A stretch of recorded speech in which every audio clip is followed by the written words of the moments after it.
오늘 우리가 읽은 본문 말씀은 스데반이 순교하기 전 했던 마지막 설교로 잘 알려진 본문입니다. 스데반이 왜 이 같은 내용의 설교를 하였는지를 우리가 알기 위해서는 바로 앞장인 6장 말씀을 우리는 자세히 살펴볼 필요가 있습니다. 6장 10절을 보면 스데반이 지혜와 성령으로 말함을 그곳 회당에 있던 자들이 감당할 수 없게 되자 그들이 사람을 매수하고 거짓 증인들을 세웁니다. 그리고 스데반을 고발합니다. 그들이 스데반을 고발한 이유는 11절과 13절, 14절에서 자세히 기록하고 있습니다. 요약하자면 스데반이 하나님과 성전을 모독하였고 모세의 율법을 거슬러 말한다라고 하는 것이죠. 이에 대해 변론과 변증의 설교로 그들에게 이야기하고 있는 것이 바로 오늘 본문을 포함한 7장의 말씀입니다. 여기서 스데반은 아브라함부터 모세에 이르기까지 이스라엘의 그 큰 역사, 그 이야기들을 쭉 이야기하기 시작합니다. 특별히 오늘 우리가 읽은 본문에서 스데반은 출애굽 후 광야에서 벌어진 이스라엘 백성들의 죄를 언급합니다. 그 죄는 우리가 너무나도 잘 아는 것처럼 바로 우상 숭배의 죄였습니다. 그들의 손으로 그들을 위한 황금 송아지의 형상을 만들고 섬겼던 것이죠. 여기서 우리가 함께 주목하고자 하는 그 말씀은 바로 39절의 말씀입니다. 이 39절의 말씀은 그들이 우상 숭배를 하게 된 동기, 원인에 대해서 자세하게 말씀하고 있습니다. 스데반은 우리 조상들이 모세에게 복종하지 아니하고자 하여 거절하며 그 마음이 도리어 애굽으로 향했다라고 말씀하고 있습니다. 모세는 어떤 존재입니까? 하나님이 세우신 선지자죠. 하나님의 마음, 하나님의 그 말씀을 백성들에게 전하는 자입니다. 이 말은 곧 모세에게 복종하지 않았다라고 한다는 것은 하나님에게 복종하지 않았다는 것이고 하나님의 말씀에 거절했다는 것을 의미합니다. 이 말씀을 통해 우리는 무엇을 알 수가 있을까요? 그것은 바로 우리가 우상 숭배의 죄를 짓는 이유는 단순히 우리가 죄인이기 때문에 우리 안에 죄성이 있기 때문에 우상 숭배의 죄를 짓는 것이 아니라고 한다는 것입니다. 우리가 우상 숭배의 죄를 짓는 이유는 근본적으로 우리 마음 가운데 하나님을 두지 않고 있기 때문에 하나님의 말씀에 복종하지 않고 거절하였기 때문에 우상을 만들고 우상을 섬기게 된다는 것입니다. 바로 이 인과관계에 주목하시길 바랍니다. 우상 숭배를 했기 때문에 하나님을 거절하게 된 것이 아니라 하나님을 그 마음 가운데 두기를 거절하고 하나님의 말씀을 마음에 두기를 거부하였기 때문에 우상 숭배의 자리로 갈 수밖에 없었다라고 한다는 것이죠. 하나님을 마음에 두기를 거부한 이스라엘은 율법을 뭐라고 생각했을까요? 율법을 하나님이 주시긴 했는데 하나님의 율법을 주시는 그 하나님의 마음에는 관심이 없는데 그들에게 율법은 과연 무슨 의미가 있었을까요? 왜 그들은 그 율법을 지켰을 것인가 하는 것이죠. 율법은 그저 그들에게 단순히 겉으로 보이는 우리의 어떤 체면을 위해서일 수도 있고 그저 외적으로 지켜야 하는 단순한 규칙일 뿐이었을 것입니다. 그 율법을 주신 하나님의 마음에는 관심이 없으니 당연히 하나님께서 그 율법을 주신 의도나 목적에는 당연히 관심이 없었을 것입니다.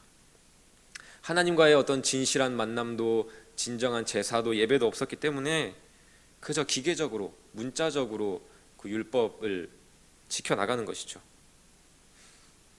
이 같은 하나님과의 우리와의 관계를 어쩌면 우리 삶에 가장 가까운 우리 가정에서 한번 생각해 볼 수가 있을 것 같습니다. 여기 남성분들도 많이 계시는데 우리의 가정에도 율법이 있습니다. 그 가정이 잘 화목하기 위해서 꼭 지켜져야 하는 율법이 있죠. 그건 뭘까요? 집안일이죠. 집안일. 네. 설거지, 빨래, 청소, 또 아이들이 있으면 육아, 이 율법이 지켜지지 않으면 그 과정이 화목할 수가 없습니다. 우리는 이 가정의 율법에 대해서 크게 세 가지로 반응할 수 있을 것 같습니다. 첫 번째, 어떻게 할 수 있을까요? 집에 와서 아무것도 안 하는 것이죠. 나도 힘들게 일하고 왔어. 피곤해. 나 좀 쉴래. 여보 알아, 혼자서 해. 잘하잖아. 이건 무엇입니까? 이렇게 하면 율법 폐기주의자죠. 예, 이건 율법 폐기주의로 가는 것입니다. 예. 두 번째 반응이 있습니다. 하라고 하니까 하긴 하는데 그 마음에 어떤 기쁨도 즐거움도 없는 것이죠.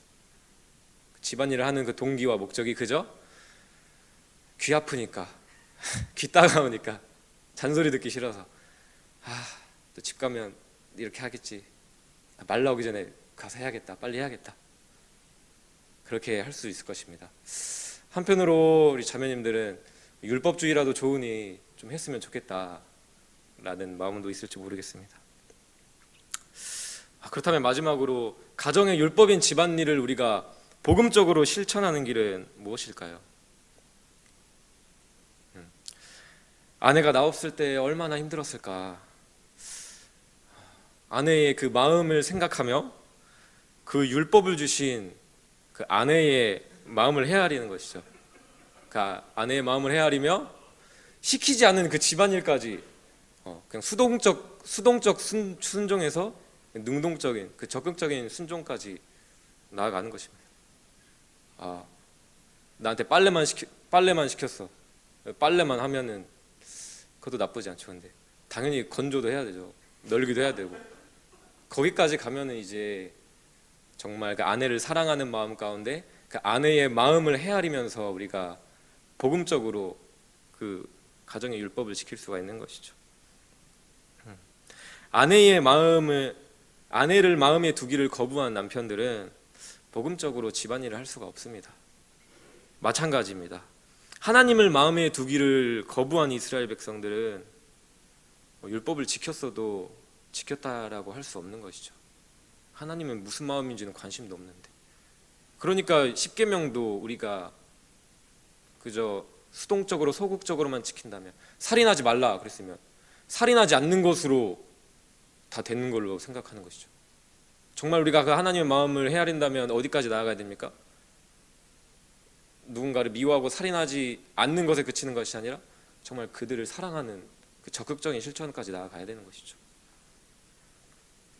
하나님과 하나님의 말씀에 복종하지 아니하고자 하여 거절하며 도리어 그 마음을 애굽과 우상으로 향했던 이스라엘 백성들은 그들이 눈에 보이는 우상을 만들고 숭배하였던 것처럼 눈에 보이는 율법의 외형만 중요시하며 율법의 본질에는 관심이 없었습니다. 그래서 오늘 스데반이 계속해서 지적하고 구약의 선지자들이 계속해서 이야기하고 있는 것처럼 선지자들이 계속해서 죄를 지적해도 깨닫지 못하고 거절했던 것이죠. 왜요? 자신은 잘 지키고 잘 믿고 있다고 스스로를 속이고 있었기 때문입니다. 그 문자적으로는 지키고 있으니까요. 하나님이 보낸 선지자들을 거절하고 하나님의 말씀을 거절했던 이 이스라엘 백성들은 결국 그들이 그토록 중요시하던 율법이 예언한 그리스도를 거절함으로 그들의 그 완악함의 절정을 보여줍니다. 이에 대해 스데반이 51절에서 53절에서 말씀하고 있습니다. 함께 다시 한번 읽겠습니다. 51절에서 53절 말씀입니다. 시작. 목이 곧고 마음과 귀에 할례를 받지 못한 사람들아, 너희도 너희 조상과 같이 항상 성령을 거스르는도다. 너희 조상들이 선지자들 중에 누구를 박해하지 아니하였느냐? 의인이 오시리라 예고한 자들을 그들이 죽였고 이제 너희는 그 의인을 잡아준 자요 살인한 자가 되나니 너희는 천사가 전한 율법을 받고도 지키지 아니하였도다 하니라. 선지자들을 박해하고 의인이 오시리라 예고한 자들을 죽였고, 의인, 여기서 말하는 의인 곧 그리스도를 죽이기까지 나아간 것이죠. 스데반은 이렇게 이야기를 하고 있는 것입니다. 당신들은 율법의 외적 형식은 지켰을지 모르나 율법이 예언한 그리스도를 믿지 않았으니, 그리스도를 받아들이지 않았으니 당신들은 율법을 지키지 않은 자와 같습니다. 쉽게 말하면 율법주의는 곧 율법 폐기주의와도 같다라는 것을 이야기하는 것이죠. 우리는 화요일부터 우상 숭배라는 주제에 대한 말씀을 나누고 있습니다. 한 주간 이 우상 숭배에 대한 키워드 또 그에 대한 말씀을 들으면서 성도님들은 어떤 생각들을 하고 계십니까? 여러 가지가 있겠죠. 내 우상은 뭘까? 내가 깨뜨려야 할 나의 우상은 뭘까? 라는 질문들은 한 번쯤 다 해보셨으리라고 생각합니다. 또 이런 결단들도 하셨을 거라고 생각하는데요. 하나님, 꼭 2024년에는 내 안에 이러이러한 우상들이 이러이러한 우상의 문제를 반드시 해결하겠습니다. 내가 이렇게 결단할 수 있겠죠. 우상 숭배 죄를 올해는 짓지 않겠습니다. 또 한편으로는 매년 결단하고 무너지기를 반복하며 올해는 어떤 결단이나 고민도 없이 그저 자포자기의 상태에서 한 해를 시작하신 분들도 계실지 모르겠습니다. 방금 우리가 고민했던 또 생각했던 이 질문들, 이 생각들의 공통점이 있습니다. 혹시 무엇인지 아십니까? 그것은 바로 나의 마음에 주목하는 것입니다. 나의 마음. 내 우상은 뭐지? 내가 깨트려야 할 내 우상은 뭐지? 한편으로는 나는 안 변해. 이같이 나의 마음에서 출발하고 나의 마음에 주목하는 그 모든 생각과 행동은 심지어 그 말씀을 실천한다고 할지라도 우상 숭배의 길로 갈 수밖에 없다라는 사실을 기억하시길 바랍니다. 우리는 심지어 하나님께서 명하신 그 말씀에 순종하면서도 우상 숭배를 할 수가 있습니다. 제가 그랬습니다. 저는 대학생 때 음란이라는 그 우상을 끊어내지 못하고 있었습니다. 그래서 이렇게 간절히 기도했습니다. 하나님, 제 안에서 음란한 마음이 떠나게 해주세요 라고 집에서 무릎 꿇고 기도방석 깔아놓고 1시간이고 2시간이고 부르짖으면서 기도했습니다. 그 죄가 너무나도 싫었기 때문에. 그런데 어느 순간 그 기도하는데 기도 중에 뭔가 현타가 온다라고 해야 될까요? 뭔가 깨달아지는 것들이 있는데 문득 이런 마음이 드는 것입니다. 내가 왜 이 죄를 끊고 싶은 거지? 내가 지금 왜 이 기도를 하고 있지? 그 본질적인 질문을 하게 되는 것이죠. 예수님을 사랑하기 때문에 죄를 끊어내고자 하는 마음도 분명 있었을 것입니다. 그러나 제가 돌이켜보건대 그 마음은 크지 않았던 것 같습니다. 그 마음도 분명 있었지만 그 마음보다도 더욱더 컸던 것은 한편으로 능력 있는 예수님을 이용해서 죄를 짓지 않는 내가 되는 것, 그것이 목적이었던 것이죠. 죄를 짓지 않는 내가 되는 것, 의로운 내가 되는 것이 그 기도의 목적이었던 것입니다. 우상 숭배를 하지 않는 내가 되는 것이 우상인 것이었죠. 하나님 앞에서 죄를 짓지 않는 내가 되는 것이 저의 우상이었던 것입니다. 하나님은 나를 어떻게 생각하든 상관없어. 하나님은 잠시만요, 나는 이 죄를 해결해야겠어요. 하나님 잠시 빠져보세요. 하나님께 기도하면서도 하나님 마음에 두지 않고 어느 순간 하나님은 마음에서 사라지고 변해야 되는 나만 남게 되는 것이죠. 변해야 되는 나만 주목하게 되는 것입니다. 사랑하는 성도 여러분, 우리는 그저 우리의 우상이 무엇인지를 파악하고 그 우상을 깨뜨려 버리는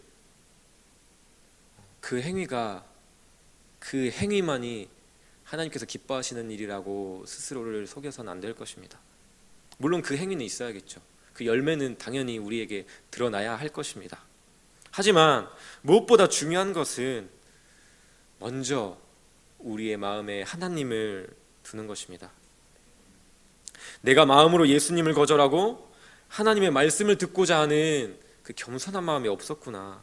그 마음이 사라졌구나. 그 첫사랑을 잃어버렸구나. 내 마음이 지금 하나님께로부터 멀어져 있구나. 그래서 우상 숭배를 하고 있구나. 내가 우상 숭배를 해서 하나님을 멀어진 것이 아니라 내 마음이 지금 하나님으로부터 멀어져 있어서 내가 지금 이렇게 살 수밖에 없는 것이구나. 이 사실을 깨달으시길 주님의 이름으로 축복합니다. 첫 단추를 잘못 끼우면 옷 전체가 어떻게 됩니까? 엉망이 되죠. 마찬가지입니다. 우리의 신앙생활이라는 이 옷을 나의 마음, 나의 행위라는 첫 단추로 잘못 끼우게 되면 율법주의라는 요상한 옷이 되고 맙니다. 사랑하는 성도 여러분, 우리의 행위를 점검하는 것이 먼저가 아닙니다. 우리의 마음을 먼저 점검해야 됩니다. 내가 내 마음으로, 내 결단으로 우상을 끊어내야겠다 결단하는 것이 먼저가 아닙니다. 먼저 그리스도로, 하나님의 말씀으로 여러분들의 마음을 가득가득 채우시기를 바랍니다. 그리스도의 복음으로 시작해야 그리스도의 복음이라는 열매가 우리 삶에 맺혀집니다. 하나님의 마음에 주목할 때 우리는 하나님께서 왜 그토록 우상 숭배를 싫어하시는지를 알게 될 것이고, 하나님의 말씀을 마음에 가까이 할 때, 그 말씀을 기뻐할 때 우리에게 진정한 회복과 변화가 있게 될 것입니다. 나의 우상이 무엇인지를 생각하는 것, 그 우상을 깨뜨리고자 하는 결단하는 그 모든 동기가 예수 그리스도 우리를 위한 복음으로부터 시작되어 복음으로 열매 맺는 모든 성도님들이 되시기를 주님의 이름으로 축복합니다.